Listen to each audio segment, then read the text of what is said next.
Hello students, this is Mahendra. एक बार फिर से स्वागत करता हूँ अपने चैनल पर। प्रोनाउन जो हम पढ़ रहे हैं उसी सीरीज में अपना कुछ और क्वेश्चन मैं आपके सामने लेकर आया हूँ। जो लास्ट क्लास में हमने पर्सनल प्रोनाउन का डिस्कशन किया था, वहाँ पर मैंने आपको एक पॉइंट बताया था छोटा सा, कॉम्प्लीमेंट के बारे में। क्या बताया था बेटा? कॉम्प्लीमेंट के बारे में बताया था, जिसमें हमने देखा था कि कई बार ऐसा होता है कि ऑब्जेक्ट की जगह पर एक शब्द लिखा होता है जो काम किस चीज़ का करता है? कॉम्प्लीमेंट का। किसका काम करता है? कॉम्प्लीमेंट का काम करता है, क्योंकि वो जानकारी कंप्लीट अगर वो सब्जेक्ट की करेगा तो सब्जेक्ट का कॉम्प्लीमेंट कहलाएगा, और ऑब्जेक्ट की करेगा तो ऑब्जेक्ट का कॉम्प्लीमेंट कहलाएगा। सब्जेक्ट का कॉम्प्लीमेंट है तो सब्जेक्ट केस में रखेंगे, और ऑब्जेक्ट का कॉम्प्लीमेंट है तो ऑब्जेक्टिव केस में रखेंगे उसे।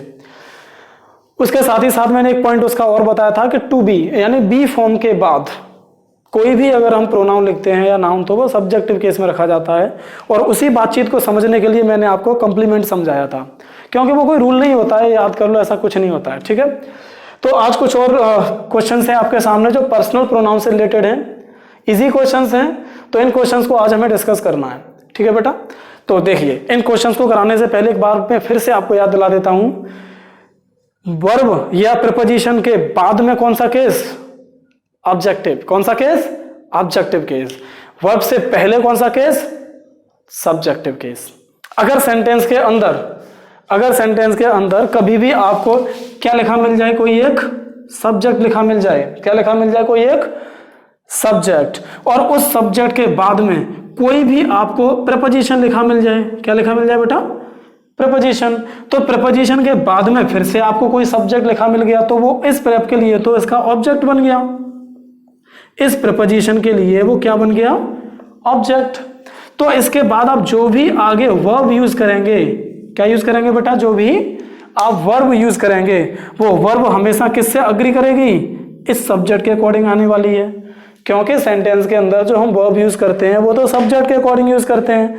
और अगर इस सब्जेक्ट के बाद हमने प्रीपोजिशन लिखा हुआ है तो यहां लिखा हुआ सब्जेक्ट एक्चुअल में इस प्रेप के लिए क्या बन गया? ऑब्जेक्ट। क्या बन गया बेटा?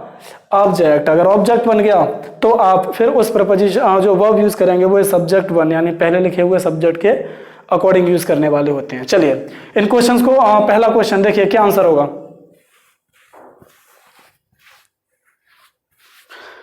पहला क्वेश्चन आपके सामने लिखा हुआ है, तो पहले क्वेश्चन को अगर हम देखें तो यहां पर एक शब्द लिखा हुआ है हमारा लेट। लेट का मतलब होता है टू अलाउ। टू अलाउ यानी किसी को कोई काम करने की परमिशन देना या अनुमति देना। ठीक है बेटा, तो लेट अपने आप में हमारी क्या होती है बेटा? वर्ब होती है। अगर ये वर्ब है तो वर्ब के बाद आने वाला नाउन या प्रोनाउन किस केस में आएगा? ऑब्जेक्टिव। किस केस में आएगा बेटा? ऑब्जेक्टिव केस में आएगा। इसीलिए हमने दे को हटाकर क्या किया? देम। नेक्स्ट क्वेश्चन में अगर हम देखते हैं, there is no confusion between you and I. Sentence को पढ़ना स्टार्ट करेंगे। इज हमारी वर्ब हुई। आगे सेंटेंस को अगर हम देखते हैं तो यू एंड आई को जोड़ने का काम कर रहा है। ये हमारा एक लिखा हुआ शब्द है जो क्या है अपने आप में? कंजंक्शन। क्या है ये अपने आप में? कंजंक्शन। कंजंक्शन के बारे में आप जानते होंगे कि सेम पार्ट्स ऑफ स्पीच को जोड़ने का काम करता है। वहीं पर इससे पहले अगर हम देखते हैं तो बिटवीन अपने आप में क्या होता है? एक प्रीपोजिशन। क्या होता है बेटा? एक प्रीपोजिशन होता है। अगर ये प्रीपोजिशन है, प्रेप के बाद आने वाले नाउन या प्रोनाउन किस केस में होते हैं बेटा? ऑब्जेक्टिव। किस केस में होते हैं? ऑब्जेक्टिव। तो इस हिसाब से यू अपने आप में कौन सा केस हुआ? ऑब्जेक्टिव, क्योंकि यू हमारा सब्जेक्ट और ऑब्जेक्ट सेम रहता है। यू ही रहता है सब्जेक्टिव केस में भी और ऑब्जेक्टिव केस में भी। तो कंजंक्शन जो हमारा जोड़ेगा वो सेम पार्ट्स ऑफ स्पीच को जोड़ेगा। तो हम आई को हटाकर क्या किया बेटा हमने? मी। क्या हो जाएगा? मी हो जाएगा। थर्ड क्वेश्चन देखिए बेटा, the boy helped we in our need. The boy sentence के अंदर क्या हुआ इसका? ये अपने आप में सब्जेक्ट हुआ इस वर्ब का। ये हमारी वर्ब हुई, और वर्ब के बाद कौन सा केस?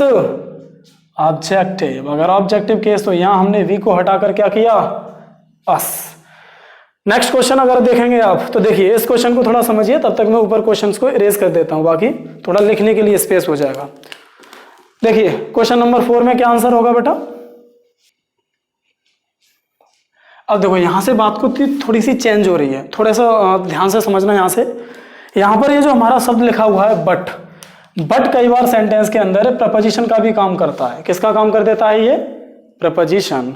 जब ये प्रपोजिशन का काम करता है तो इस जो लिखा हुआ शब्द है हमारा बट, इसका ठीक वही मीनिंग होता है जो मीनिंग हमारा होता है एक्सेप्ट का। जो मीनिंग हमारा एक्सेप्ट का होता है वही मीनिंग इसका होता है, यानी के अलावा या किसी को एक्सक्लूड कर देना। एक्सक्लूड करने का मतलब हटा देना या निकाल देना, शामिल ना करना, ये मतलब होता है हमारा एक्सक्लूड करना या एक्सेप्ट या बट। यू बट ही, यानी कि तुम ना के वह, यानी उसे छोड़कर तुम पार्टी में जा रहे हैं। तो पार्टी में जा कौन रहा है? तो भाई जाने का काम किसने किया? यू बट ही, यानी उससे छोड़कर, उसके अलावा। तो ये अपने आप में अभी भी आपको बताया मैंने क्या होता है? प्रपोजिशन। अगर प्रपोजिशन होता है तो ही को हटाकर हमने क्या किया बेटा? हिम। क्या किया? हिम। तो इस वर्ब का इससे कोई लेना देना नहीं होगा, तो फिर हम इसको क्या चेंज करेंगे बेटा? आर। क्योंकि अभी अभी हमने इस बात को देखा था कि सब्जेक्ट के तुरंत बाद प्रपोजिशन तो आने वाला शब्द ऑब्जेक्ट होता है, तो वर्ब हमेशा इस सब्जेक्ट के अकॉर्डिंग आएगी। अगर इसके अकॉर्डिंग आएगी तो वर्ब हमने यू के अकॉर्डिंग इसके प्लेस पर क्या करेंगे? आर। इसी तरह से ध्यान रखेंगे, कई बार सेंटेंस में बट लिखा होगा, एक्सेप्ट लिखा होगा, या फिर लिखा होगा क्या बेटा? And not. क्या लिखा मिल जाएगा? And not. या हमें लिखा मिल जाता है लाइक। वहीं कई बार हम लाइक नहीं करते हैं तो क्या कर देते हैं? Unlike.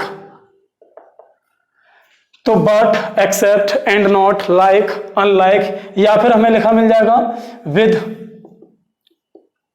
Along with, together with,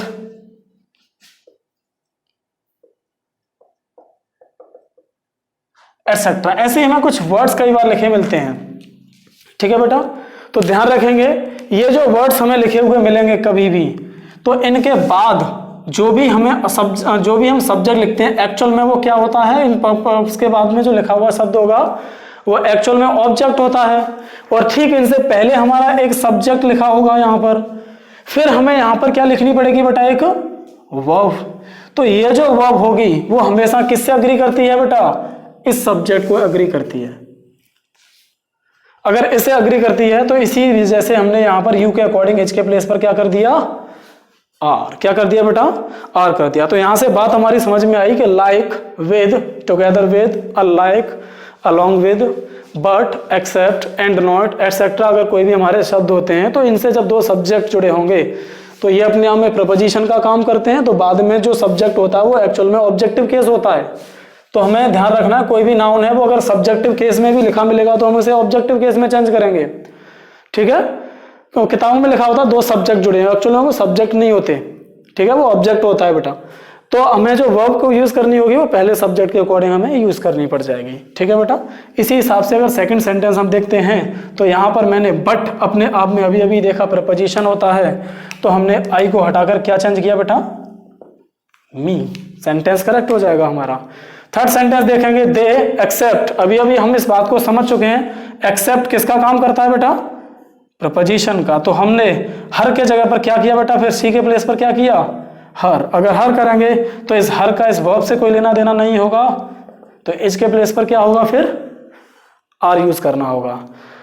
last sentence देखेंगे, द प्रिंसिपल विद। विद अपने आप में क्या होता है? प्रपोजिशन। तो दे को हटाकर हमने क्या किया? देम। इस वर्ब का इससे कोई लेना देना नहीं होगा, तो इसके अकॉर्डिंग जो हमारी वर्ब हुई वो हैव नहीं, क्या यूज होगी? हैज।